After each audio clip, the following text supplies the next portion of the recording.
പാലക്കാട് നെന്മാറയിലെ ഇരട്ടക്കൊലക്കേസ് പ്രതിയായ ചെന്താമരയ്ക്ക് അന്വേഷണം ഊർജിതമാക്കിയിരിക്കുകയാണ് പോലീസ്. വിവരങ്ങളുമായി ആന്റണി ജിസ്റ്റോ ചെയ്തിട്ടുണ്ട്. ആന്റണി, ഏറ്റവും പുതിയ വിവരം എങ്ങനെയാണ്? പ്രതിയെ കണ്ടതായുള്ള സൂചനകൾ കൂടി പുറത്തേക്ക് വരുന്നുണ്ട്. പ്രതി ഈ പാലക്കാട് നഗരത്തിൽ ഇതേപോലെ പ്രതിയെന്ന് സംശയിക്കുന്ന ഒരാളെ കണ്ടതായി ഒരു സൂചന വരുന്നു എന്നുള്ളതാണ്. പോലീസ് അതിന്റെ അടിസ്ഥാനത്തിൽ ഇപ്പോൾ പാലക്കാട് നഗരത്തിൽ കൂടി പരിശോധന നടത്തുകയാണ് എന്നുള്ളതാണ് മനസ്സിലാക്കാൻ കഴിയുന്നത്. അതായത് പ്രതി പോകാൻ സാധ്യതയുള്ള പ്രദേശങ്ങളെല്ലാം കേന്ദ്രീകരിച്ച് ഒരു പരിശോധന നടത്തുന്നുണ്ട്. ഇയാളുടെ ചിത്രങ്ങളടക്കം ഇന്നലെ ഈ മാധ്യമങ്ങളിലൂടെ അടക്കം പുറത്തേക്ക് പോലീസ് വിട്ടിരുന്നു. അപ്പോൾ അതിന്റെ കൂടിയൊക്കെ അടിസ്ഥാനത്തിൽ നാട്ടുകാരുടെയൊക്കെ സഹായത്തോടു കൂടിയാണ് ഇപ്പോൾ തെരച്ചിൽ നടക്കുന്നത്. ഏതായാലും പ്രധാനമായും ഇപ്പോൾ കണ്ടെത്തിയിരിക്കുന്ന ഒരു കാര്യമെന്ന് പറയുന്നത് ഈ പ്രതി എന്ന് സംശയിക്കുന്ന ഒരാളെ ഈ പാലക്കാട് നഗരത്തിൽ കണ്ടു എന്നുള്ളൊരു സൂചന പുറത്തേക്ക് വരുന്നപ്പോൾ അതിന്റെ അടിസ്ഥാനത്തിൽ ഇപ്പോൾ ഈ ഹോട്ടലുകളടക്കം കേന്ദ്രീകരിച്ച പോലീസിന്റെ പരിശോധന നടത്തുന്നുണ്ട്. നേരത്തെ ഈ പ്രതി ഈ പറഞ്ഞ തമിഴ്നാട്ടിലെ തിരുപ്പൂരിലേക്ക് കടന്നിട്ടുണ്ടാകുമെന്നുള്ളൊരു സൂചനകൾ ഒക്കെ പുറത്തേക്ക് വന്നിരുന്നു. അതിന്റെ അടിസ്ഥാനത്തിൽ പോലീസ് സംഘം അവിടെ ചെന്നിരുന്നു. അത് അയാളുടെ ബന്ധുവീടാണ്. ആ ബന്ധുവീട്ടിൽ സഹോദരനുമായി പോലീസ് ഇന്നലെ അവിടെ ചെന്നിരുന്നു. പക്ഷെ അവിടെ ഈ പറയുന്ന ചെന്താമര എത്തിയിട്ടില്ല. ഇനി ആ കാടാണ് ഉള്ളത്. ആ കാടൊക്കെ അരിച്ചു പെറുക്കുന്നുണ്ട് പോലീസ്. പക്ഷേ അവിടെയും ഇയാളെ കുറിച്ച് സൂചനകളില്ല. മാത്രമല്ല അഗ്നിരക്ഷാ സേനയുടെ ടീം, സ്കൂബ ടീം അവിടെ ഈ ജലാശയങ്ങൾ കേന്ദ്രീകരിച്ചുള്ള പരിശോധന നടത്തുന്നുണ്ട്. പക്ഷെ അത്തരത്തിലുള്ള പരിശോധനകൾ നടത്തുന്നതിനോടൊപ്പം തന്നെ ഇയാൾ പാലക്കാട് നഗരത്തിലേക്ക്, നെന്മാറയിൽ നിന്ന് പാലക്കാട് നഗരത്തിലേക്ക് പോയിട്ടുണ്ടോ എന്നുള്ളതും പോലീസ് ഇപ്പോൾ വിശദമായി തന്നെ പരിശോധിക്കുന്നു. ഇയാളെ കണ്ടതായുള്ള സൂചനകൾ കൂടി വരുന്നു എന്നുള്ളതാണ് മനസ്സിലാക്കുന്നത്. അതിന്റെ അടിസ്ഥാനത്തിൽ കൂടി ഇപ്പോൾ പാലക്കാട് നഗരത്തിലും പോലീസിന്റെ പരിശോധന ശക്തമാക്കിയിരിക്കുകയാണ്.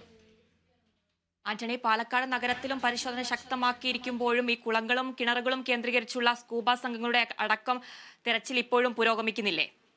തീർച്ചയായും ഇന്നിപ്പോൾ പ്രധാനമായും അങ്ങനെ തന്നെയാണ്. അരിച്ചുപെറുക്കിയുള്ള പരിശോധനയാണ് പോലീസ് നടത്തുന്നത്. കാട് മാത്രമല്ല, അടക്കം ഇത്തരത്തിൽ വെള്ളത്തിലടക്കം ഇയാൾ ഉണ്ടാകും എന്നുള്ള ഒരു സൂചനയുടെ അടിസ്ഥാനത്തിൽ കൂടിയാണ് പോലീസ് അത്തരം ഒരു പരിശോധനയിലേക്ക് പോകുന്നത്. അഗ്നിരക്ഷാ സേനയുടെ ടീമാണ്, ഈ മുങ്ങൽ വിദഗ്ധരാണ് പരിശോധനയുടെ ഭാഗമായി ഉള്ളത് എന്നുള്ളതാണ്.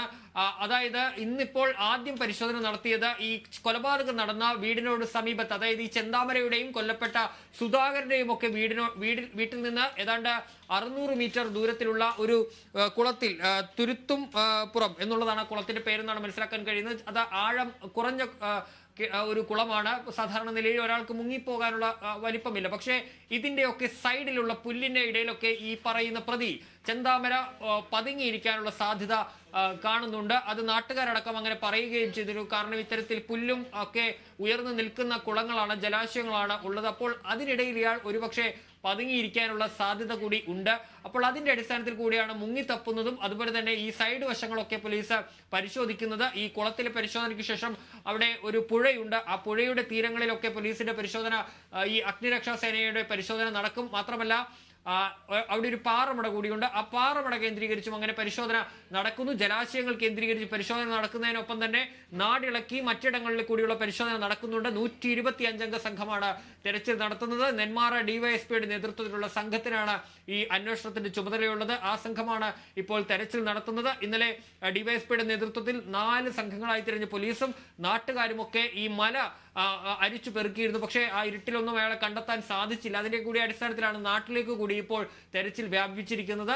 ഈ നാട്, അതായത് ഈ കൊലപാതകം നടന്ന പോത്തുണ്ടി ആ മേഖല ഉൾപ്പെടെ അതിനു പുറമെ പാലക്കാട് നഗരത്തിലേക്ക് കൂടി തെരച്ചിൽ ഊർജിതമാക്കിയിരിക്കുകയാണ്. കാരണം നാട്ടുകാർ അത്രയേറെ ഭീതിയിലാണ്. ഈ പ്രതി എന്തും ചെയ്യാൻ മടിയില്ലാത്തൊരു പ്രതിയാണ്. അയാൾ എപ്പോൾ വേണമെങ്കിലും ഈ വരുമോ എന്നുള്ളൊരു ഭയം ആ നാട്ടുകാർക്കുണ്ട്. അവർ ഇന്നലെ ഉറങ്ങിയിട്ടില്ല. അത്തരത്തിൽ ആ വലിയൊരു ഭീതിയുടെ നിഴലിൽ ആ നാട്ടുകാർ മുന്നോട്ട് പോകുമ്പോൾ ഇയാളെ എത്രയും വേഗം കണ്ടെത്താനുള്ള ഒരു ശ്രമമാണ് ഇപ്പോൾ പോലീസും നാട്ടുകാരും ഒക്കെ ചേർന്ന് നടത്തിക്കൊണ്ടിരിക്കുന്നത്.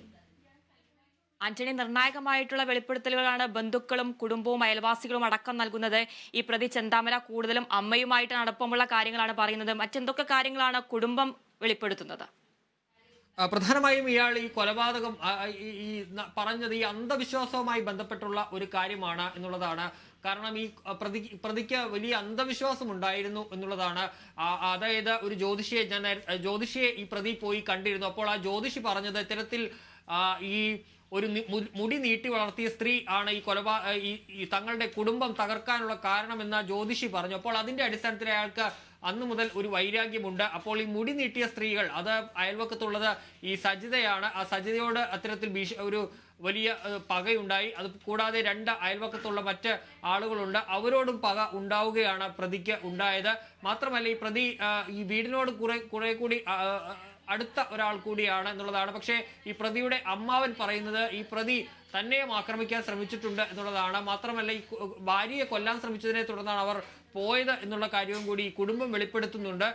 ഏതായാലും അത്തരത്തിൽ ഈ പ്രതി അയാൾക്ക് മാനസിക രോഗമുണ്ട് എന്നുള്ളത് നാട്ടുകാരടക്കം തള്ളിക്കളയുന്നുണ്ട്. പക്ഷെ അയാൾക്ക് അന്ധവിശ്വാസമുണ്ട് എന്നുള്ളതാണ്. പക്ഷെ ആ അന്ധവിശ്വാസം ഇങ്ങനെ മനസ്സിൽ ഒടുങ്ങാത്ത കനലായി നിന്നിരുന്നു എന്നുള്ളതാണ്. അതിങ്ങനെ പതുങ്ങിയിരുന്ന ഇത്രയും വലിയൊരു കൊലപാതകത്തിലേക്ക് എത്തിച്ചു എന്നുള്ളതാണ് പറയുന്നത്. ഏതായാലും നാട്ടുകാരടക്കം പറയുന്നത് ഇയാളുടെ ഒരു പെരുമാറ്റമൊക്കെ വളരെ വിചിത്രമായ ഒരു പെരുമാറ്റ രീതിയാണ്. ഇയാൾ അധികം സംസാരിക്കില്ല. രാത്രിയൊക്കെ ചിലപ്പോൾ ഇയാൾ ഇരുട്ടത്തിരിക്കുന്നതൊക്കെ നാട്ടുകാർക്ക് കാണാം. ആരെങ്കിലും ആ വീട്ടിലേക്ക് നോക്കിയാൽ അവരെ ഭീഷണിപ്പെടുത്തും. മറ്റേ വടിവാളടക്കമുള്ള വലിയ ആയുധങ്ങളടക്കം ഇങ്ങനെ കാണിച്ച് നാട്ടുകാരെ ഭീഷണിപ്പെടുത്തുന്ന സാഹചര്യമൊക്കെ ഉണ്ടായിരുന്നു. അവർക്ക് പലർക്കും ഇയാളെ വലിയ പേടിയായിരുന്നു. അതുകൊണ്ട് തന്നെയാണ് നാട്ടുകാരടക്കം ഈ പരാതിയിൽ ഒപ്പിട്ട് കൊടുത്തത്. പുഷ്പയുടെ പരാതിയിൽ ഏതാണ്ട് 50-ലധികം പേരാണ് ഒപ്പിട്ട് കൊടുത്ത് ആ പരാതി പോലീസ് സ്റ്റേഷനിലേക്ക് കൊടുത്തത്. അത്രയേറെ ഒരു ക്രിമിനലിനെ, ഒരു കൊലപാതകം നടത്തിയ അയാൾ ഇറങ്ങിയതാണ്. അയാളെ ആ നാട് അത്രത്തോളം ഭയപ്പെട്ടിരുന്നു എന്നുള്ളതാണ് ഒരു പ്രധാനമായ കാര്യമായി നാട്ടുകാരടക്കം പറയുന്നത്. കാരണം എന്തും അയാൾ ചെയ്യും. അയാളെ കാണുമ്പോൾ പാവമാണെന്ന് തോന്നും. അയാളുടെ മുഖം കാണുമ്പോൾ അയാൾ ഒരു പാവമാണ്, ആരോടും അധികം സംസാരിക്കില്ല. പക്ഷേ അയാളുടെ മനസ്സെന്ന് പറയുന്നത് അതിക്രൂരമായ മനസ്സാണ്. അയാൾക്ക് കൊല ചെയ്യുന്നതിനൊരു മടിയുമില്ല. അത്തരത്തിൽ ക്രൂരമായ മനസ്സിലുടമയാണ് ഈ പറയുന്ന ചെന്താമര. അതുകൊണ്ട് തന്നെ ഇയാൾ എപ്പോഴെന്താണ് ചെയ്യുക എന്നുള്ളത് നാട്ടുകാരെ സംബന്ധിച്ച് വലിയ ഭീതി ഉണ്ടാക്കിയിരുന്ന ഒരു കാര്യം തന്നെയാണ്. ഏതായാലും ആ നാട്ടുകാരുടെ ഭീതി, ആ ഭയം, അത് സത്യമായി മാറിയിരിക്കുന്നു. 2 ജീവനുകൾ കൂടി ഈ പറയുന്ന പ്രതി എടുത്തിരിക്കുന്നു. ഇനി അയാൾ എത്രയും വേഗം പിടികൂടിയില്ലെങ്കിൽ ഒരുപക്ഷെ ഇനിയും കൊലപാതകങ്ങൾ നടക്കുമോ എന്നുള്ള ഭയത്തിലാണ് ആ നാട്ടുകാർ ഇപ്പോൾ കഴിയുന്നത്. ശരി ആന്റണി. പാലക്കാട് നെന്മാറയിലെ ഇരട്ടക്കൊലക്കേസ് പ്രതിയായ ചെന്താമരയ്ക്ക് അന്വേഷണം ഊർജിതമാക്കിയിരിക്കുകയാണ് പോലീസ്. പാലക്കാട് നഗരത്തിൽ പ്രതി ചെന്താമരയെ തോന്നിക്കുന്ന ഒരാളെ കണ്ടതായുള്ള സൂചന ലഭിച്ചു. പാലക്കാട് നഗരത്തിലടക്കം ലോഡ്ജിലടക്കം തിരച്ചിൽ ഊർജിതമാക്കിയിരിക്കുകയാണ് പോലീസ്. വിവരങ്ങൾ നൽകുകയായിരുന്നു ആന്റണി ജിസ് ജോർജ്.